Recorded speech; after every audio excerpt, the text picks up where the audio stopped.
Fala galera, tudo bem com vocês? Na aula de hoje nós vamos falar sobre a República no Brasil, mas mais especificamente nós vamos falar sobre os primeiros anos da República no Brasil. Mas antes disso eu quero pedir para vocês se inscrever no canal, darem like no vídeo e ativarem o sininho. E agora, bora para a aula! Se você tem alguma dúvida sobre como era o Brasil antes da República e também como aconteceu esse processo todo do Brasil virar uma república, você precisa assistir as nossas duas aulas que vão especificar esses dois processos e depois você volta aqui. Fechou? Então bora lá. A nossa república, ela pode ser dividida em algumas fases.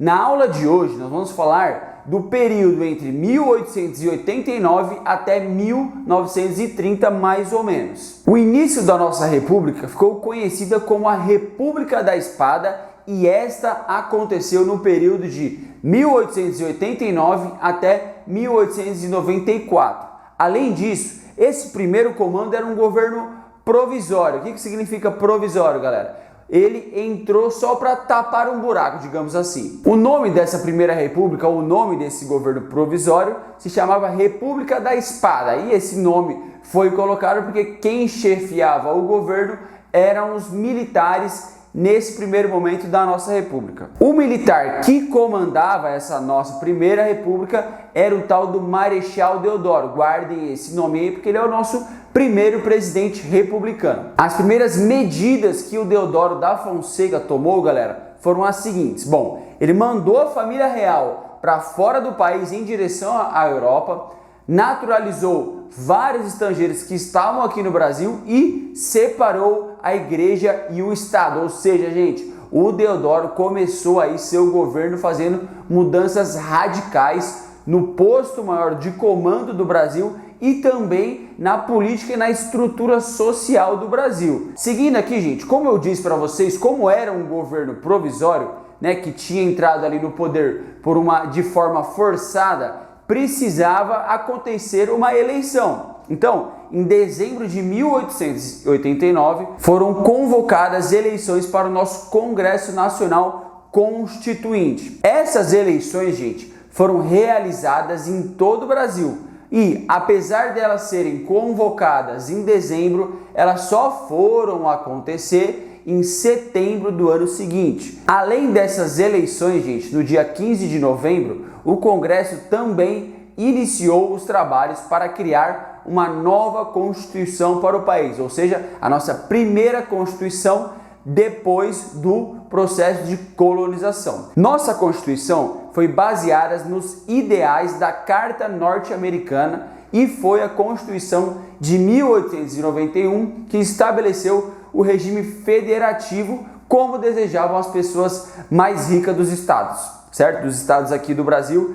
Essas pessoas, nós vamos chamar elas de oligarquias, gravem esse nome também. E lógico, né, galera, nessa Constituição aí vão existir várias leis e eu vou falar aqui algumas delas para vocês, para a gente entender quais foram as principais medidas. Então, ó, o Brasil passou a ser uma república presidencialista, a mesma que temos hoje, inclusive, com eleições, certo? Então a gente vota para escolher o nosso presidente. Bom, para presidente nós vamos votar de 4 em 4 anos sem direito à reeleição. A gente sabe que isso já foi mudado. O poder, ele é dividido em 3 esferas: o executivo, ou seja, o presidente e os ministros, o legislativo, que vai ser marcado aí pela Câmara dos Deputados e o Senado, e o terceiro poder, o judiciário, com a criação do Supremo Tribunal Federal. Então olha lá, galera, muita coisa que foi decidida lá, nós temos até hoje. Estabeleceu também o voto direto e universal para cidadãos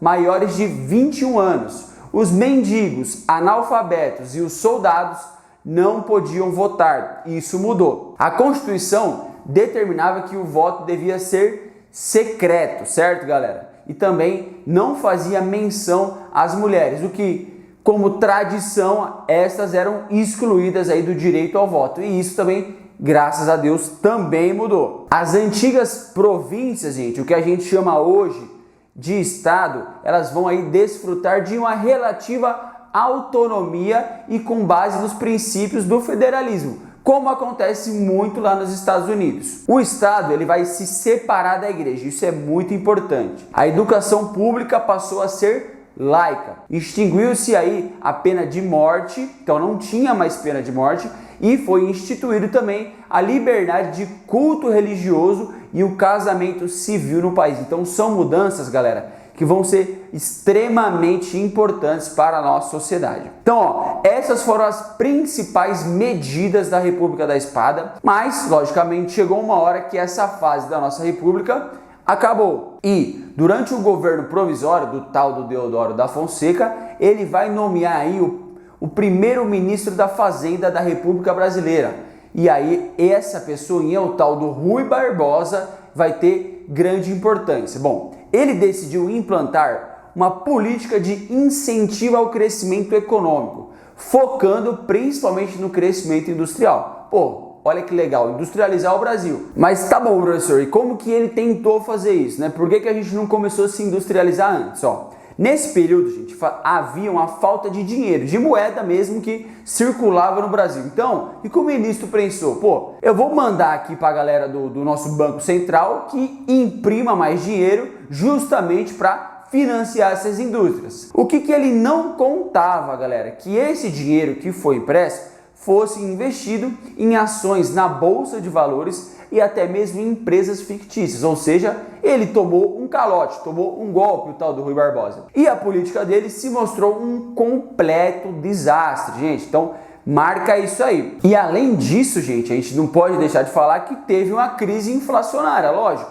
O problema de você imprimir muito dinheiro é que ele vai ficar muito desvalorizado. Por quê? Tem muito dinheiro circulando e o preço de todas as mercadorias vai subir. Por quê? Porque tem muito dinheiro circulando, certo? Então, as duas coisas se conversam. Essa crise que eu acabei de falar aqui para vocês ficou batizada como encilhamento. Guardem essa palavrinha também. Além disso, gente, existe uma crise política. O Deodoro ele vai entrar em choque com as elites do café em São Paulo que dominavam o poder legislativo, ou seja, a Câmara dos Deputados. E eles, né, os paulistas, criticavam a centralização do governo dele. E aí, galera, quando você mexe com as elites desse país aqui, com certeza vai dar ruim. O que acontece com o Deodoro? O Deodoro ele renuncia em novembro de 1891. Muito desgaste com as elites, não ficou bom para ele. Bom, já que ele largou o barco, alguém precisava assumir essa embarcação aí. Tá bom, mas e aí? Qual que é a nossa regra, né? Ele renunciou, o que a gente faz? Bom, temos uma Constituição. Ela determinava que em caso de renúncias, novas eleições deveriam ser convocadas. Tinha um espertinho chamado Floriano Peixoto, que também era militar e era vice-presidente do Deodoro Fonseca, e ele conseguiu evitar uma nova eleição. E como que ele fez isso? Bom, ele tinha apoio dos cafeicultores paulistas e governou até o fim do mandato. Então olha lá, galera, a elite paulistana cafeeira tirou o Deodoro, certo? Porque achava que ele era muito centralizador, ele gostava de mandar em tudo dentro da economia e de política social no território brasileiro, e colocou o Floriano Peixoto porque achava que ele ia atender mais as suas demandas, certo? Então, ó a manipulação, né, do poder econômico desde lá de trás. Vamos se atentar a isso, galera. Bom, no fim do mandato do Floriano Peixoto, gente, ele entregou o governo na mão dessa elite do café que já era muito forte e existia no Brasil. E aí nós vamos partir para uma nova república, uma nova fase da nossa república, e extremamente importante também. Essa república nós vamos chamar de República Oligárquica. Então, em 1894, aconteceu a primeira eleição direta para presidente da República no Brasil. Essa eleição foi vencida pelo Prudente de Moraes, que ficou até 1898 no cargo. Ele era um republicano e era muito famoso no Brasil e, lógico, era membro da elite cafeicultora paulista, até porque quem mandava na política eram os cafeicultores do Oeste Paulista principalmente. O governo do Prudente foi marcado principalmente pela instabilidade política, gente. Bom, isso aconteceu porque até aquele momento ali, as elites, né, que comandavam o país, elas não tinham chegado em um acordo de como que ia funcionar esse novo regime político. E isso, o que vai acontecer? Vai gerar muitos conflitos, muitas picuinhas, fofocas, certo? Então tem muito desencontro de informação aí. Esse suporte político, né, que precisava para o governo do Prudente, veio do apoio também do paulista e depois presidente, o tal do Campos Salles. Então, gente, percebam que o Prudente ele não vai conseguir atender a elite paulista, porque mesmo dentro da elite paulista existem opiniões diferenciadas, certo? E aí o que acontece? Ele vai recorrer ao Campos Salles, que depois vai ser presidente, para que ele medie esses conflitos e meio que resolva esses conflitos, certinho? E, gente, foi no governo do Campos Salles que essa república oligárquica ela vai alcançar seu auge, porque é nesse governo que vão se constituir as bases da república oligárquica, principal delas, a criação da política dos governadores e o aprofundamento do coronelismo. Bom, vamos começar pela política dos governadores. Bom, ela foi criada, como eu disse, pelo Campos Salles e foi um jeito de evitar briga entre os governos estaduais. Ela funcionava, gente, da seguinte forma: as elites dos estados apoiavam o governo federal e, em troca desse apoio,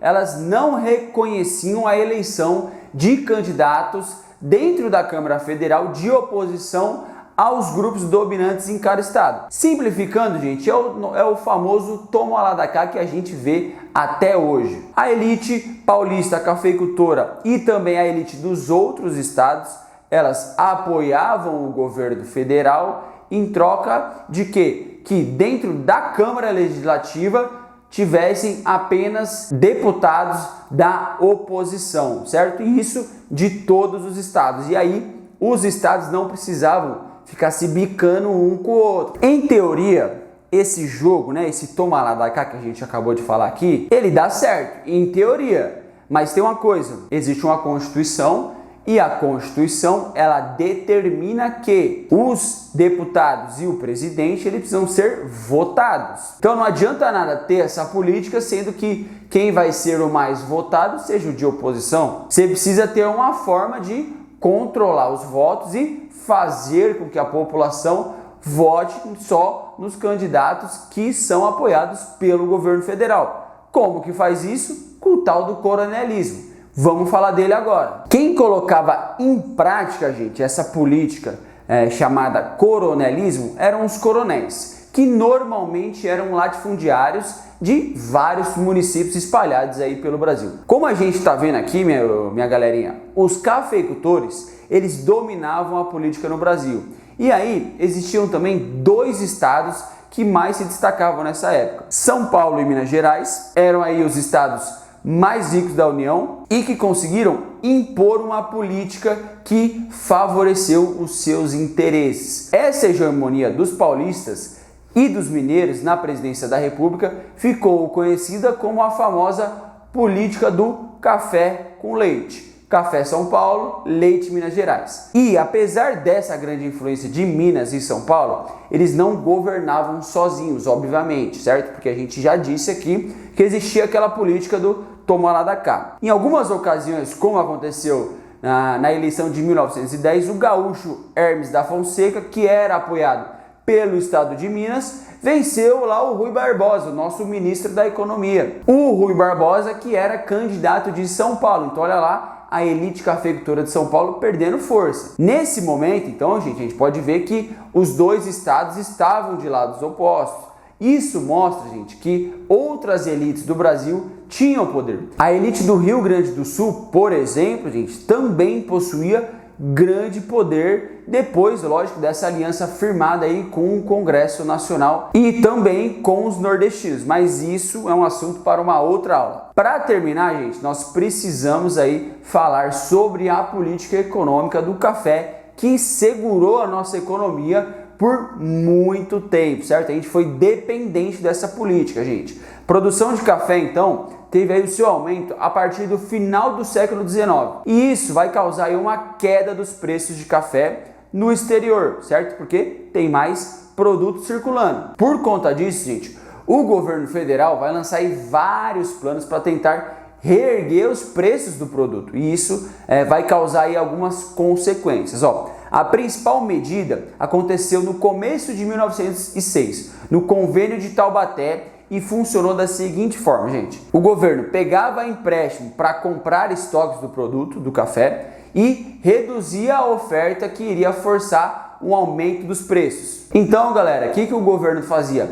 Ele comprava o café, então ele tirava o café do mercado, certo? Para ter menos café no mercado, a procura pelo café ia ser a mesma, só que ia ter bem menos. Então poucas pessoas iriam conseguir comprar esse café. Então você pode jogar o preço lá em cima, que mesmo assim, ele ainda assim vai ser consumido. Essas quedas, gente, na exportação de café foram sentidas já no ano seguinte, quando essas remessas para o exterior caíram de 19 mil sacas, ou seja, era muito café, comercializadas em 1906 para cerca de 10 mil sacas em 1907, gente. Essas práticas aí do café ficaram conhecidas como a valorização ou a defesa do café e também foram retomadas outras vezes pelo governo federal em 1914 e posteriormente em 1921. Bom, galera, essa foi a nossa aula de primeiros anos da República de hoje. Eu espero que vocês tenham gostado e até a próxima!